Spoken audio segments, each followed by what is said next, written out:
ಘನಘೋರ ದುರಂತ ಹೇಗಾಯಿತು? ಹೇಗೆ ನಡೀತು ಈ ಅನಾಹುತ? ರಾಷ್ಟ್ರೀಯ ಹೆದ್ದಾರಿಯಲ್ಲಿ ಬಸ್ಸಿಗೆ ಬೈಕ್ ಒಂದು ಡಿಕ್ಕಿ ಹೊಡೆದಿದೆ. ಡಿಕ್ಕಿ ಹೊಡಿತಾ ಇದ್ದಂತೆ ಬಸ್ ಕೆಳಗಡೆ ತೂರಿದೆ. ಬಸ್ಸಿನ ಕೆಳಗಡೆ ಸಿಲುಕಿ 300 ಮೀಟರ್ ಆ ಬೈಕ್ ಅನ್ನ ಚಾಲಕ ಎಳೆದೊಯ್ದಿದ್ದಾನೆ. ಬಸ್ಸಿನ ಕೆಳಗಡೆ ಸಿಕ್ಕಾಕೊಂಡಿತ್ತಲ್ಲ ಬೈಕು, ಆ ಬೈಕಿನ ಕಿಡಿಯಿಂದ ರಸ್ತೆಯಲ್ಲಿ ಒಂದು 300 ಮೀಟರ್ ತನಕ ಬಸ್ಸು ಆ ಬೈಕನ್ನ, ಬಸ್ಸಿನ ಕೆಳಗಡೆ ಸಿಕ್ಕಾಕೊಂಡಿದ್ದಂತಹ ಆ ಬೈಕನ್ನ ಎಳ್ಕೊಂಡು ಹೋಗಿದೆ, ಕಿಡಿ ಹೊತ್ಕೊಂಡಿದೆ. ಆ ಕಿಡಿಯಿಂದ ಬೆಂಕಿ ಹೊತ್ಕೊಂಡಿರೋದು ಬಸ್ಸಿನ ಟ್ಯಾಂಕ್ ಸೋರಿಕೆ ಆಗಿದೆ. 15 ನಿಮಿಷದಲ್ಲಿ ಬಸ್ಸು ಹೊತ್ತಿ ಉರಿದಿದೆ. ಇದು ದುರಂತ ಹೇಗಾಯ್ತು ಅನ್ನೋದಕ್ಕೆ ಸಿಗ್ತಾ ಇರೋ ಉತ್ತರ ಆಯ್ತು. 43 ಜನ ಪ್ರಯಾಣ ಮಾಡ್ತಾ ಇದ್ದಂತಹ ಬಸ್ಸು ಇದ್ದಕ್ಕಿದ್ದಂತೆ ನಡು ರಸ್ತೆಯಲ್ಲಿ ಬೆಂಕಿ ಹೇಗೆ ಹೊತ್ಕೋತು ಅಂದ್ರೆ, ಒಂದು ಬೈಕ್ ಬಂದು ಡಿಕ್ಕಿ ಹೊಡೆಯುತ್ತೆ. ಬಸ್ ಅಡಿಯಲ್ಲಿ ಸಿಕ್ಕಾಕೊಂಡಂತಹ ಆ ಬೈಕ್ ಅನ್ನ ಬಸ್ಸಿನ ಚಾಲಕ 300 ಮೀಟರ್ ತನಕ ಎಳ್ಕೊಂಡು ಹೋಗಿದ್ದಾನೆ. ಆಗ ಬಸ್ಸಿನ ಟ್ಯಾಂಕ್ ಸೋರಿಕೆ ಆಗಿದೆ. ದೇಶವನ್ನೇ ಬೆಚ್ಚಿ ಬೀಳಿಸಿದ ಕರ್ನೂಲ್ ಬಸ್ ದುರಂತ. ಈ ದುರಂತಕ್ಕೆ ರಾಜಕೀಯ ನಾಯಕರು ಸಂತಾಪ ಸೂಚಿಸಿದ್ದಾರೆ. ಮೃತರ ಕುಟುಂಬಕ್ಕೆ ಸಂತಾಪ ಸೂಚಿಸಿದ ಪ್ರಧಾನಿ ಮೋದಿ. ಮೃತ ಕುಟುಂಬಕ್ಕೆ 2 ಲಕ್ಷ ಪರಿಹಾರವನ್ನ ಮೋದಿ ಘೋಷಣೆ ಮಾಡಿದ್ದಾರೆ. ಸಿಎಂ ಸಿದ್ದರಾಮಯ್ಯ, ಡಿಕೆ ಶಿವಕುಮಾರ್, ಎಚ್ಡಿಕೆಯಿಂದಲೂ ಸಂತಾಪ ಟ್ವೀಟ್ ಮೂಲಕ ಸಂತಾಪ ಸೂಚಿಸಿದ್ದಾರೆ ರಾಜಕೀಯ ನಾಯಕರು. ದೇಶವನ್ನೇ ಬೆಚ್ಚಿ ಬೀಳಿಸಿದ ಕರ್ನೂಲ್ ಬಸ್ ದುರಂತ. ಈ ದುರಂತಕ್ಕೆ ರಾಜಕೀಯ ನಾಯಕರು ಸಂತಾಪ ಸೂಚಿಸಿದ್ದಾರೆ. ಮೃತರ ಕುಟುಂಬಕ್ಕೆ ಪ್ರಧಾನಿ ನರೇಂದ್ರ ಮೋದಿ ಸಂತಾಪ ಸೂಚಿಸಿದ್ರು. 2 ಲಕ್ಷ ಪರಿಹಾರವನ್ನ ಘೋಷಣೆ ಮಾಡಿದ್ದಾರೆ. ರಾಜ್ಯದ ಮುಖ್ಯಮಂತ್ರಿ ಸಿದ್ದರಾಮಯ್ಯ, ಡಿಕೆ ಶಿವಕುಮಾರ್, ಎಚ್ಡಿಕೆಯಿಂದಲೂ ಕೂಡ ಸಂತಾಪ ಸೂಚಿಸಿದ್ದಾರೆ. ಟ್ವೀಟ್ ಮೂಲಕ ರಾಜಕೀಯ ನಾಯಕರು ಸಂತಾಪ ಸೂಚಿಸಿದ್ದಾರೆ.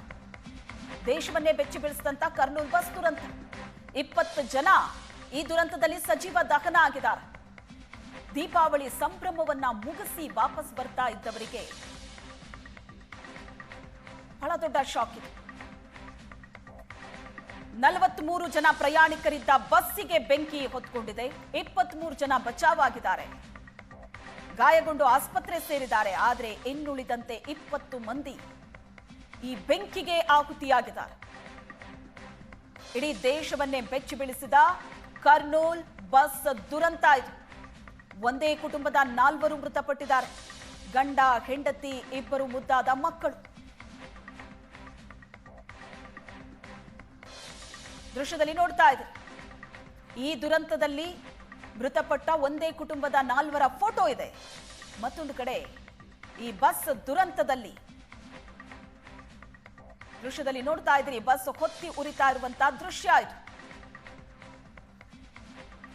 ಈ ಬಗ್ಗೆ ಹೆಚ್ಚಿನ ಡೀಟೇಲ್ಸ್ ಅನ್ನ ಕೊಡ್ತಾರೆ ನಮ್ಮ ಪ್ರತಿನಿಧಿ ನರಸಿಂಹಮೂರ್ತಿ ಸಂಪರ್ಕದಲ್ಲಿದ್ದಾರೆ. ನರಸಿಂಹಮೂರ್ತಿ, ಇಡೀ ದೇಶವನ್ನೇ ಬೆಚ್ಚಿ ಬೀಳಿಸಿದಂತಹ ಬಸ್ ದುರಂತ ಇದು.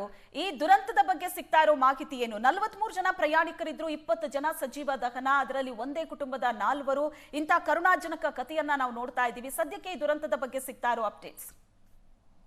ಶ್ವೇತಾ, ಈಗಾಗಲೇ ಇದಂತೆ ಇದು ಆಂಧ್ರದ ಇತಿಹಾಸದಲ್ಲಿ ಒಂದು ಕರಾಳ ದಿನ ಅಂತ ಹೇಳಿದ್ರು ತಪ್ಪಾಗಲಿಕ್ಕಿಲ್ಲ. ಯಾಕಂದ್ರೆ ಇಂಥದ್ದೊಂದು ದೊಡ್ಡ ದುರಂತಕ್ಕೆ ಇವತ್ತು ಕರ್ನೂಲ್ ನಗರದ ಹೊರವಲಯ ಸಾಕ್ಷಿಯಾಗಿದೆ ಅಂತೇಳಿ ಹೇಳ್ಬೋದಾಗಿದೆ. ಯಾಕಂದ್ರೆ ರಾತ್ರಿ ಹೈದರಾಬಾದ್ನಿಂದ ಇಡೀ ಕುಟುಂಬದ ಸದಸ್ಯರು ನಗ್ನಗ್ತಾ ಏನು ಬೆಂಗಳೂರಿಗೆ ತಮ್ಮ ಕೆಲಸಕ್ಕೆ ಹೋಗ್ತಕ್ಕಂತ 43 ಜನ ಪ್ರಯಾಣಿಕರಿದ್ರು. ಮಾರ್ಗ ಮಧ್ಯದಲ್ಲಿ ಅಂದ್ರೆ ಸರಿಸುಮಾರಾಗಿ 2:45ರಿಂದ 2:50 ಮಧ್ಯದಲ್ಲಿ ಒಂದು ಸಣ್ಣ ಅಪಘಾತ ಆಗುತ್ತೆ.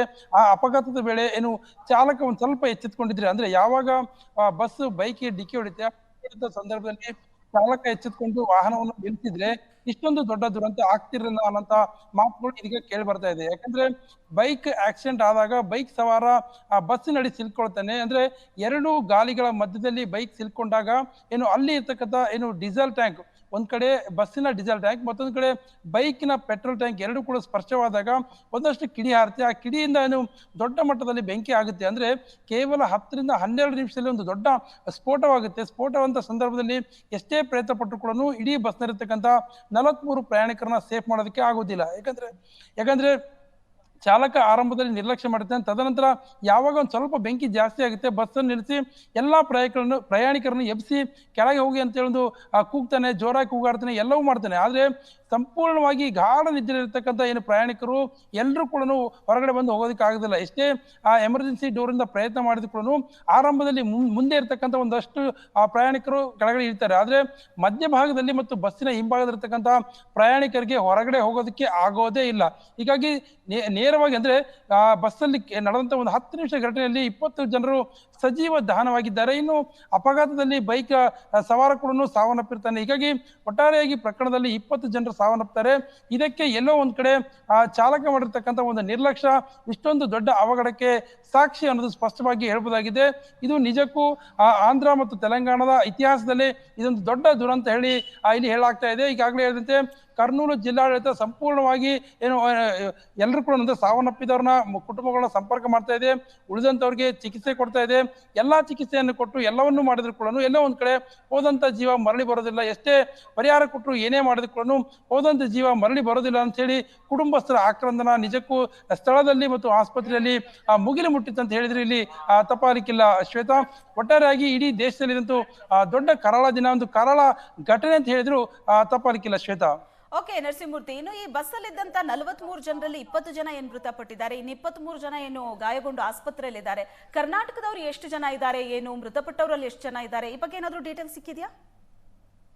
ಶ್ವೇತಾ, ಈಗಾಗಲೇ ಬಹುತೇಕ ಎಲ್ಲರೂ ಕೂಡ ಹೈದರಾಬಾದ್ ಮತ್ತು ನೆಲ್ಲೂರು ಮೂಲದವರು ಅಂತ ಹೇಳಲಾಗ್ತಾ ಇದೆ.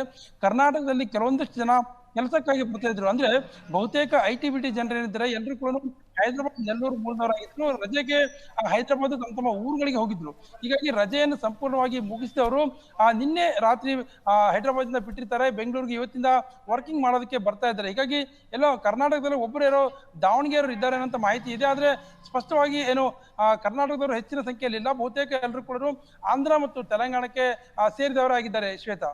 ಎಸ್, ಥ್ಯಾಂಕ್ ಯು ನರಸಿಂಹಮೂರ್ತಿ ನಿಮ್ಮೆಲ್ಲ ಡೀಟೇಲ್ಸ್ಗೆ.